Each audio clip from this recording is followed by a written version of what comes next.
बिस्मिल्लाहिर्रहमानिर्रहीम। अस्सलाम वालेकुम नाज़रीन, आप देख रहे हैं programme current affairs with Sheikh Yunus और मैं हूं नायाब बदर। मेरे साथ स्टूडियो में मौजूद हैं सीनियर तज़कियाकार शेख यूनुस साहब। सर अस्सलाम वालेकुम। वालेकुम सलाम। सर कैसे हैं आप? ठीक हैं? आप कैसी हैं मैडम? जी sir, thank you sir. Ramzan वगैरह बिल्कुल ठीक जा रहा है बिल्कुल माशाल्लाह। ठीक जा रहा है। अब तो वो रमज़ान भी एंड होने के करीब है। अच्छा खैर सर, अपने नाज़रीन के साथ हम आज के टॉपिक्स जो हैं वो डिस्कस करते चलते हैं कि दुनिया भर के जो हालात हैं ना वो तेज़ी के साथ तब्दील हो रहे हैं। अमरीकी मईशत को एक ज़ोरदार झटका लगा है जहाँ पर अमरीकन स्टॉक मार्केट जो है वो क्रैश कर गई है और खरबों डॉलर का नुकसान हुआ है। इसके अलावा हम बात करेंगे कि इसराइल के हवाले से ये बातें गर्दिश कर रही हैं कि नेतन्याहू जो है वो जहन्नुम वासिल हो चुका है। इस पर भी शेख साहब जो हैं वो तजिया करेंगे। क्या इस खबर में कितनी सदाकत है? क्या वो वाकई में जहन्नुम वासिल हो चुका है या अभी वो जाने वाला है वहां पे? इसके अलावा हम बात करेंगे, ईरान ने अमेरिका के 5 रिफ्यूलिंग तैयारे सऊदीया में तबाह कर दिए, जिनके पायलट्स के पिक्चर्स भी हम आपके साथ जो है वो शेयर कर रहे हैं।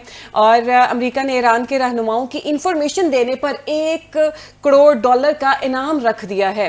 और अमेरिका स्लीपर सेल्स के नाम पर अमेरिका के अंदर एक फॉल फ्लैग ऑपरेशन करने जा रहा है। वहां के एक सहाफ़ी, एक तजियाकार का जो है ये दावा है। और इसके अलावा हम मोस्ट इंपॉर्टेंट बात करेंगे चाइना के बेदू नेविगेशन सैटेलाइट सिस्टम। ईरान की कामयाबी की जो वजह है वो किस तरीके से बना, इस पर भी शेख साहब ब्रीफली बताएंगे। और हम बात करेंगे ईरानी क़यादत यौमुल कुद्स के मौका पर मंजर आम पर आ गई, जहां पर नेतन्याहू जो है वो मंजर से गायब है। यहाँ पर ये धमाकों के बावजूद, मिसाइलों के अटैक्स के बावजूद भी रैलियों में इनकी जो जमात थी, इनकी जो लीडर्स थे वो मौजूद थे।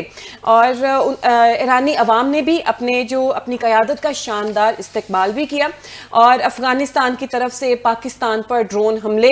और लास्ट में हम बात करेंगे क्या MQM कामरान टिसोरी को हटाने पर कौमी असेंबली से इस्तीफे देगी। ये हमारे आज के टॉपिक्स होंगे। जी सर, सबसे पहले हम जो शुरुआत करेंगे वो करेंगे चाइना का बेदू नेविगेशन जो सिस्टम है, सैटेलाइट सिस्टम, इसके बारे आप क्या कहेंगे? इसने किस तरीके से ईरान को सपोर्ट किया है और ये सिस्टम सर है क्या, ये ज़रा बताइएगा। बहुत शुक्रिया नायाब। सबसे पहले तो हम ये जो जंग शुरू हुई है आज, इसको 14वां रोज़ जो जारी है जी, तो इसकी हम थोड़ा सा स्टार्टिंग में जाएं तो हमें ये चीज़ बड़े वाज़ेह तौर पे नज़र आएगी कि जो सिचुएशन उस वक़्त थी, जिस वक़्त ये जंग शुरू हुई, जो मोराल उस वक़्त था मुस्लिम कम्यूनिटी का, ईरान के लोगों का, ईरान की हुकूमत का, ईरान की फ़ौज का, जिस दिन पहले दिन इसराइल ने ईरान के ऊपर हमला किया और जिसमें उनके जो सुप्रीम लीडर हैं आयतुल्ला अली ख़ामनेई जो शहीद हुए, तो उस दिन अगर हम मोराल देखें, उस दिन की हम सिचुएशन देखें, उस दिन के हम डोनाल्ड ट्रंप का बयान देखें, उस दिन हम अगर नेतन्याहू इसराइल का बयान देखें, तो हमें ये चीज़ें बिल्कुल वाज़ेह तौर पे नज़र आएंगी कि उस वक़्त ये समझ रहे थे, ये पूरी इसराइली कम्यूनिटी समझ रही थी, पूरी दुनिया ये समझ रही थी। और ईरान के लोगों का मोराल भी जिस तरीके से डाउन हो चुका था, जिस तरीके से मुस्लिम कम्यूनिटी का मोराल डाउन हो चुका था, ये वाज़ेह तौर पे नज़र आ रहा था कि अब जो है ईरान रेजिस्टेंस नहीं कर सकेगा।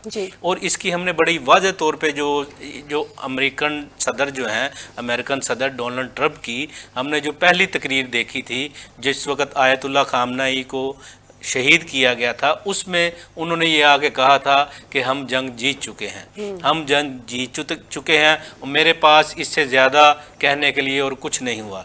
लेकिन नायाब हमने देखा कि जिस तरीके से उस दिन के बाद जो ईरानी फोर्सेस हैं, जो ईरानी लोग हैं, जो ईरान की जो इस्टेब्लिशमेंट है, जो नए इनके जो लीडर आए हैं मुज्तबा अली ख़ामनेई, तो इनको हमने देखा जिस तरीके से इनकी स्ट्रेटजी लोगों के अपनी सामने लेके आए। उसके बाद जिस तरीके से इन्होंने इसराइल के साथ जंग शुरू की, जिस तरीके के साथ इन्होंने अमेरिका के साथ जंग शुरू की, जिस तरीके से इन्होंने गल्फ़ ममालिक के अंदर अमेरिकन बेसिस को तबाह किया और जिस तरीके के साथ इन्होंने पैट्रियट सिस्टम को तबाह किया, जिस तरीके से इन्होंने उनके थार्ड सिस्टम को तबाह किया। और इसमें हमने और भी बहुत सारी डेवलपमेंट्स देखी। इसमें हमने कुवैत में ये देखा कि F-15E तो नायाब ये मैं आपको थोड़ा सा बताता चलूँ, ये जो इनका जो त्यारा है ये बड़ा एक्सपेंसिव त्यारा है और इस त्यारे को 50 साल हो गए हैं इसको इन्होंने तैयार किया हुआ है और इसकी अपग्रेड जो है ना वो करते रहते हैं। F-16 के बाद ये इनका मेन फ्रंट लाइन त्यारा है, इसको F-15 ईगल कहते हैं। और जिस तरीके से हमने ये देखा नायाब कुवैत में ये तीनों त्यारे कुवैत के ही सिस्टम ने, रडार सिस्टम ने डिटेक्ट करके कुवैत वालों ने ही मिसाइल मारकर अपने त्यारों को तबाह किया। तो मैं इसको ये ईरान की बहुत बड़ी कामयाबी कहूँगा, ईरानी हुकूमत की बहुत बड़ी कामयाबी कहूँगा, ईरान की जो नई जो गवर्नेंस आई है इसकी बहुत बड़ी कामयाबी करूँगा। अच्छा नायाब, हम उस दिन के बाद से देखें जिस तरीके से हम दिन ब दिन देखते जा रहे हैं, हर आने वाला दिन जो है ना तो जंग को वो ईरान का पलड़ा हम भारी देखते हुए नज़र आते हैं। और हम अमेरिका का जो जिस तरह हम पहले दिन मुराल था, उसके बाद जिस तरह अभी तक वो हठधर्मी पे कायम है, वो अभी तक डोनाल्ड ट्रंप यही बयान दिए जा रहे हैं, वी हैव वन।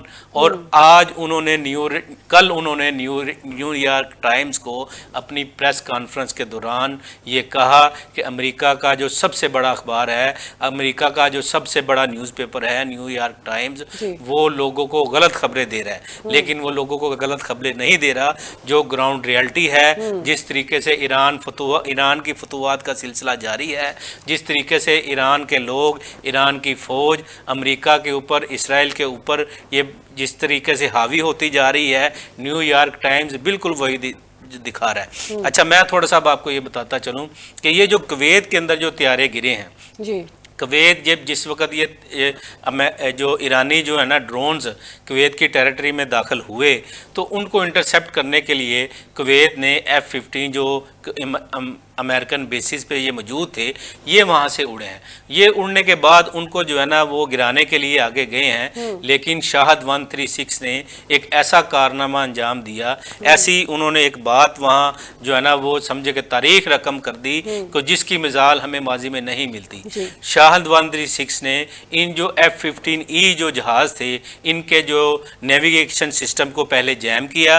पहले जैम करने के बाद ये इनके रडार के जो डिटेक्ट हो रहे होते हैं, ये फ्रेंडली जो है ना वो प्लेन जो है ना वो डिटेक्ट हो रहा होता है कि ये हमारे जहाज़ हैं, ये हमारी हिफाजत कर रहे हैं और ये हम ये जहाज़ हमारी हिफाजत के लिए हैं। तो इनका जो स्टेटस आ रहा था जो कुवैत के रडार के ऊपर, वो फ्रेंडली का आ रहा था। तो ये जो शाहद 136 ड्रोन गए हैं, इसके साथ दूसरे भी उनके जो है ना ड्रोन्स थे, जिसके साथ दूसरे भी मिसाइल थे। इन्होंने क्या किया है, इन्होंने वहाँ उनका जो सिस्टम है पहले उसको जैम किया है। उसको जैम करने के बाद जो उन जहाज़ों का फ्रेंडली स्टेटस था, नायाब ये बहुत बड़ी ये खबर है और बहुत बड़ी कामयाबी है। और उसके फ्रेंडली स्टेटस को उसको हॉस्टाइल स्टेटस में इन्होंने कन्वर्ट कर दिया। और हॉस्टाइल स्टेटस में चेंज करने के बाद जो है ना वो वहाँ के जो रडार हैं उनको ये महसूस हुआ कि ये जो जहाज़ हमारे ऊपर जो हमने खुद ही छोड़े हुए हैं, ये हमारे फ्रेंडली जहाज़ नहीं हैं, ये दुश्मन के जहाज़ हैं। तो उसके बाद सबसे पहले तो एक त्यारे को हिट किया जाता है। उसके बाद यही जो ड्रोन्स है, यही जो टेक्नोलॉजी है, ये जहाँ से भी ऑपरेट हो रही थी, वो ईरान से हो रही थी, वो चाइना से हो रही थी, जहाँ से भी हो रही थी, उन्होंने फिर 2 जहाज़ मज़ीद गिरवाए। तो ये नायाब अगर हम देखें तो ये जो अमेरिकन टेक्नोलॉजी है ये उसका फेलियर है, जो इसराइली टेक्नोलॉजी है ये इसका फेलियर है। ये समझे कि जिस तरीके से टेक्नोलॉजी के मैदान में ये फिरौन बने हुए थे, जिस तरीके से आप देखेंगी कि इनके आज के भी आप बयानात सुन के देखें, जिस तरीके से इन बयानात में इनका गुरूर जो है ना वो झलकता है, वो F-15E नहीं गिरे, वो अमेरिका का और इसराइल का गुरूर वहाँ गिरा है। और मैं आपको थोड़ा सा इसमें जो ये किस तरीके से हुआ नायाब, ये जो ड्रोन्स हैं जो ईरान इस वक्त टेक्नोलॉजी इस्तेमाल कर रहा है, इसको कहते हैं ये बेदू सैटेलाइट नेविगेशन सिस्टम। जिस वक्त हमने 2025 अक्टूबर में हमने वो जंग देखी थी जो ईरान की और इसराइल की जंग हो रही थी, उसमें सबसे ज़्यादा मसला ईरान को ये आ रहा था कि ईरान जो भी मिसाइल जो है ना फायर करता था या जो भी ड्रोन्स वो भेजता था, तो इसराइल उसको जो है ना वो जैम कर देते थे। उसको जैम करने की वजह ये बनती थी कि वो ईरान भी जो है ना अमेरिकन टेक्नोलॉजी जीपीएस इस्तेमाल कर रहा था। तो जीपीएस जो है ना वो अमेरिकन के अंडर आता है, इसराइल के अंडर आता है। जिस वक्त जो वो मिसाइल वहाँ से छोड़ते थे, या तो उनको जैम कर दिया जाता था, या जैम करने के बाद जो है ना उनका स्टेटस चेंज कर दिया जाता था, या उनकी डायरेक्शन चेंज कर दी ड्यूरिंग फ्लाइट जो है ना, जो उनकी डायरेक्शन चेंज कर दी जाती थी। तो जो 2025 की जंग थी उसमें ईरान ने ये सीखा कि अगर हम जीपीएस के ऊपर रहेंगे, हम जीपीएस के थ्रू काम करते रहेंगे, तो हम अमेरिका के मोहताज रहेंगे, हम इसराइल के मोहताज रहेंगे। लेकिन 2025 की जंग के बिल्कुल बरक्स हमने इस जंग में जो है ना बिल्कुल हमने एक बदला हुआ ईरान देखा है। अब मैं आपको थोड़ा सा ये बताता चलूँ, ये जो बेदू सैटेलाइट नेविगेशन सिस्टम है ये जीपीएस से बहुत मुख्तलिफ है। ये नायाब अब तक ये ईरान पूरी दुनिया के अंदर जो अमेरिका के पास जो थर्ड मिसाइल सिस्टम है, जो थर्ड टेक्नोलॉजी है, वो 8 जगह लगी हुई है। ईरान इस टेक्नोलॉजी की मदद से, बेदू सैटेलाइट नेविगेशन सिस्टम की मदद से ईरान के 4 थर्ड मिसाइल को सिस्टम्स को तबाह कर चुका है। ये समझे कि बहुत बड़ा नुकसान है। ये इतना बड़ा नुकसान है कि मैं आपको लफ्ज़ों में बयान नहीं कर सकता। अगर आप ये देखेंगी कि अगर हमने इसको थोड़ा सा हम बैकग्राउंड में जाके देखें तो इस थर्ड सिस्टम को जो अमेरिकन प्राइड ऑफ अमेरिका कहते थे और इस पे बड़ा गुरूर किया जाता था। 4 थर्ड सिस्टम जो हैं जो गल्फ़ के अंदर थे, जो अमेरिकन बेसिस पे लगे हुए थे, जो इराक में मौजूद थे, जो मुख्तलिफ जगहों पे मौजूद थे, वो 4 थर्ड सिस्टम ईरान तबाह कर चुका है। ये बहुत बड़ी कामयाबी है नायाब। और इस थर्ड सिस्टम के तबाह होने के बाद जो अमेरिकन जो है ना बौखलाहट, इसराइली बौखलाहट आपको बड़ी वाज़ेह तौर पे नज़र आएगी। अच्छा, ये मैं आपको थोड़ा सा इसकी मैं आपको थोड़ी सी डिटेल और बताता चलूँ। असल में इस जब से ये ईरानी मिसाइल और ईरानी ड्रोन्स ये बेदू सैटेलाइट नेविगेशन सिस्टम पे कन्वर्ट हुए हैं, तो इसकी वजह से, इसमें चेंजिंग की वजह से जो ईरानी मिसाइल हैं इनकी एक्यूरेसी बहुत ज़्यादा बेहतर हो गई है।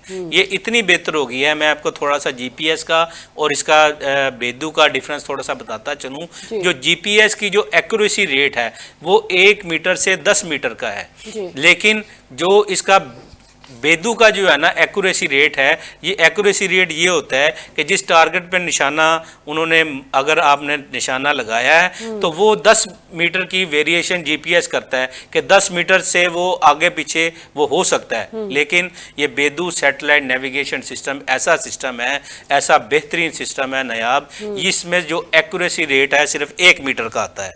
अब आप ये देखें कि जो एक्यूरेसी आपको 1 मीटर में मिलेगी और वो एक्यूरेसी आपको 10 मीटर में जो जीपीएस में आप पहले भी लेते थे उसमें आपको जैमिंग का भी खतरा था, उसमें आपको और दूसरे मसाइल आ रहे थे।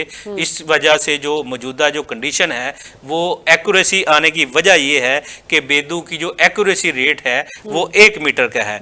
इसी वजह से जो अभी आपको जंग के हालात बदले हुए नज़र आ रहे हैं, जिस वक्त हमने पहले दिन देखा था जिस आयतुल्ला अली खामनेई साहब को शहीद किया गया, उनके शहीद होने के बाद जिस तरीके से ईरान की कौम का मोराल डाउन हुआ था, जिस तरीके से मुस्लिम उम्मा का मोराल डाउन हुआ था, ये जो एक्यूरेसी आई है ईरान के हमलों में, ये जो मिसाइल जो है ना बिल्कुल एक्यूरेट जगह पर लग रहे हैं, ये सारा अब जो आपको माहौल बदला हुआ नज़र आ रहा है, ये सारा आपको बेदू नेविगेशन सिस्टम की वजह से नज़र आ रहा है। मैं आपको ये बताता चलूँ, ये 2020 से चाइना ने इसको डेवलप किया हुआ है। ये जीपीएस के मुकाबले में ही इन्होंने जो है ना वो इसको बनाया था और इन 1990 से ये बेदू सैटेलाइट नेविगेशन सिस्टम पे ये काम कर रहे थे। और भी चीज़ों का बहुत बड़ा डिफरेंस है नायाब। अगर आप जीपीएस की जो सैटेलाइट्स हैं, अगर आप उसका कंपैरिजन करें बेदू के साथ, जो वहाँ से आपको जो है ना वो सिग्नल्स वगैरह देती हैं, तो जीपीएस की इस वक्त जो है ना 24 सैटेलाइट्स हैं जहां से वो सिग्नल जो है ना मसूल होते हैं। लेकिन इसके मुकाबले में अगर आप बेदू सिस्टम को देखेंगे, इसकी 45 सैटेलाइट्स आपको नजर आएंगी। उसके बाद आप ग्राउंड रियलिटी पे आ जाएं, इसके 3 सेगमेंट होते हैं नायाब। इसमें स्पेस सेगमेंट होता है, एक ग्राउंड सेगमेंट होता है और एक यूजर सेगमेंट होता है। जो ग्राउंड सेगमेंट है ये ज़मीन पर जो है ना वो सिस्टम को कंट्रोल करता है। जो इनका यूज़र सेगमेंट है उसमें रिसीवर हैं, चिप हैं और एंटीना आता है जो सिग्नल मसूल करते हैं। और ये भी जो बेदू का सिस्टम है, जो एंटीना वगैरह हैं, चिप्स वगैरह हैं, जो रिसीवर वगैरह हैं, ये भी जीपीएस से बहुत ज़्यादा मॉडर्न है। जीपीएस सिस्टम अभी पुराने जो है ना वो तरीक़ों पर चल रहा है, लेकिन चाइना ने इसको अभी जो मौजूदा जो लेटेस्ट टेक्नोलॉजी है, ये इनको जो सिग्नल मसूल हो रहे हैं वो बिल्कुल इन्होंने समझे कि मॉडर्न तरीके से इसको जो है ना कर दिया है। अमेरिका जो है ना जीपीएस सिस्टम को रोक सकता था, लेकिन ये इन्होंने बहुत अच्छा जो है ना एक इकदाम किया। इन्होंने पहले ही सोचा, ये बेदू के ऊपर कन्वर्ट हो गए। और इसराइल भी इसको इस तरह कर सकता था। जो मेरे ख्याल में इस वक्त मेन चेंजेस है जो इस वार के अंदर जो एक्यूरेसी आ रही है, वो इसकी जो है ना वो 1 मीटर की जो एक्यूरेसी है, जो इसके अलावा भी इसकी बहुत सारी खसूसियात हैं। ये मैं थोड़ा सा आपको बताता चलूँ। ये इलेक्ट्रॉनिक वारफेयर प्रोटेक्शन देता है। उसके बाद आप इसका जो दूसरा एक बहुत बड़ा बहुत बेनिफिट है, ये much more secure against jamming and GPS. मकसद आप इसको ना जैम कर सकते हैं, ना इसकी फ्लाइट के दौरान जब ये अपने टारगेट को हिट कर रहा होता है, ना इसकी आप डायरेक्शन चेंज कर सकते हैं। और ये एंटी स्पूफिंग जो है ना टेक्निक भी इसमें शामिल है। और नायाब ये जो एंटी स्पूफिंग जो टेक्निक है, ये प्रिवेंट्स फ्रॉम इनकरेक्ट इंफॉर्मेशन, जो गलत इंफॉर्मेशन जो जिसके ज़रिए जो है ना धोखा दिया जाता है, जिसके ज़रिए डिसीव किया जाता है किसी मिसाइल को या ड्रोन को, ये इसको करना जो है ना वो आप ये कह लें कि बिल्कुल नामुमकिन है। इसके बाद इसमें शॉर्ट मैसेजिंग सर्विसेज भी है। और 2000 किलोमीटर तक आप अगर एक जगह बैठे हुए हैं, 2000 किलोमीटर तक आपकी इसके साथ कम्युनिकेशन हो सकती है। और सबसे बड़ी चीज़ देखें नायाब, इसमें लेटेस्ट टेक्नोलॉजी की समझे इंतहा कर दी गई है। ये मिड फ्लाइट टारगेट चेंज भी है। इसमें एक ऐसी इन्होंने एक ऑप्शन दिया हुआ है, अगर आपने एक टारगेट को हिट कर दिया है और ये अपने टारगेट की तरफ जा रहा है और आप कंट्रोल रूम में बैठे हुए हैं और आप वहीं से बैठे बैठे अगर आप देख रहे हैं कि वहाँ का थार्ड सिस्टम, वहाँ का पैट्रियट सिस्टम, वहाँ का आयरन डोम या वहाँ का डेविड स्लिंग, जो भी इसराइल की जो टेक्नोलॉजी है, वहाँ आपको कोई चीज़ ऐसी नज़र आ रही है कि वो टारगेट जो है ना वो चेंज करना है, आप ड्यूरिंग फ्लाइट जो है ना आप जो है ना वो इसको बिल्कुल इसकी वो चेंज भी कर सकते हैं। इसके बाद इसके अंदर एक और जो है ना वो फंक्शन है, वो डायनामिक टारगेटिंग का है कि ये 100% जो है ना बिल्कुल अपना और टारगेट हिट करता है। और टारगेट हिट करने के बाद वहाँ बहुत ज़बरदस्त किस्म का जो है ना वो धमाका करता है। और आपको मैंने पहले बता दिया, ये अगर आपने इसका स्टेटस चेंज करना है, आपने जो इसको टारगेट दिया है, आपने इसको स्टेटस अगर चेंज करना है और ड्यूरिंग जो है ना फ्लाइट, और ये बड़ी बेहतरीन तरीके से और बहुत अच्छे तरीके से ये जो है ना वो कर सकता है। अच्छा, इसके बारे में जो अब दुनिया जो है ना वो क्या कह रही है, मैं आपको थोड़ा सा बताऊंगा। ये फ्रांसीसी इंटेलिजेंस एक एक्सपर्ट हैं अल्बर्ट के नाम से, उन्होंने जो बड़ा वाज़ेह तौर पे ये थोड़े दिन पहले बयान दिया है कि ईरानी मिसाइल सडनली इम्प्रूव्ड हुए हैं, वो इस बेदी जो है ना इस नेविगेशन सिस्टम की वजह से। इसके अलावा जो है ना जो अमेरिकन जो है डिफेंस एनालिस्ट हैं, जो पैट्रिशिया मैरेंस हैं, एलियन जूलियट हैं, एक फ्रेंच के जो है ना वो इंटेलिजेंस ऑफिसर रहे हैं, इन्होंने भी यही कहा है। इन्होंने बड़े वाज़ेह तौर पे ये कहा है कि इस वक्त जो हमें मौजूदा कंडीशन नज़र आ रही है, मौजूदा जो सूरत हाल नज़र आ रही है, और ईरान अमेरिका इसराइल जंग में जो बड़ा वाज़ेह फ़र्क नज़र आ रहा है, जो ईरान को इस वक्त कामयाबियाँ मिल रही हैं, वो इस वक्त जो है ना इस BeiDou system navigation, BeiDou satellite navigation system की वजह से मिल रही हैं। तो मैं नायाब आपको थोड़ा सा बताता चलूँ, जो बेदू नेविगेशन सैटेलाइट सिस्टम की वजह से सबसे पहले जो मैंने आपको बताया F-15E जिस तरह गिराए गए, ये एक बहुत बड़ी कामयाबी है। उसके बाद जो है ना हमने ये देखा कि कतर के अंदर इनका एक रडार था, जो रडार जिसको आई ऑफ अमेरिका कहा जाता था, जिसके ऊपर गल्फ जो है वो बड़ा प्राइड करता था कि कतर के पास ऐसी टेक्नोलॉजी है। कतर इस बात पे जो है ना बड़ा फ़ख्र महसूस करता था। वहाँ एक रडार सिस्टम लगा हुआ था जिसे ANFPS कहते थे। ये ऐसा रडार सिस्टम था नायाब जो 5000 किलोमीटर तक जो है ना हर चीज़ को वो डिटेक्ट कर सकता था। 5000 किलोमीटर तक ये मिसाइलों को भी डिटेक्ट करता था, हर ड्रोन्स को भी करता था, और वो सारी इंफॉर्मेशन यहाँ से अमेरिका को जाती थी। यहाँ ये समझें कि ऐसा ही इनका सिस्टम था कि जिसकी वजह से ये ईरान के अंदर बैठे हुए हर चीज़ को कंट्रोल कर रहे थे। तो नायाब वो भी जो है ना वो ड्रोन्स की वजह से, शाहद 136 की वजह से, इस नेविगेशन सिस्टम की वजह से उसको भी तबाह किया गया।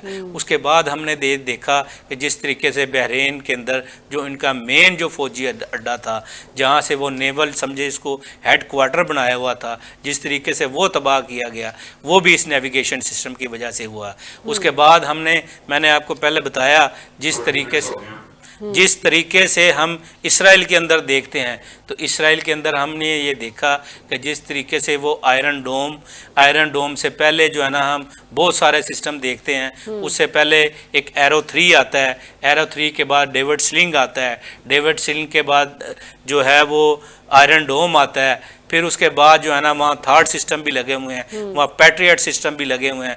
लेकिन आप इस नेविगेशन सिस्टम और शाहद 136 और जो ईरान के जो हाइपरसोनिक जो मिसाइल्स हैं उनकी आप एक्यूरेसी देखें, और इन सब जो डिफेंस सिस्टम को तबाह करने के बाद अगर इसराइल के अंदर एक मिसाइल भी हिट होता है तो नायाब मैं ये आपको बताता चलूँ, ये एक इतनी बड़ी कामयाबी है कि ये समझें कि आने वाले दिनों में ये अमेरिका और इसराइल की बिल्कुल आपकी जो आलमी हैसियत है वो बदल दी जाएगी। बिल्कुल। और सर यही वजह है ना, देखें कि जो बड़े बड़े इन्वेस्टर्स हैं उन्होंने अपने रकमें खींचने का मुतालबा कर दिया। यहाँ पे नाज़रीन वक्त हुआ एक शॉर्ट ब्रेक का, ब्रेक के बाद हाजिर होते हैं और गुफ्तगू का सिलसिला जो है वो फिर से जारी करेंगे।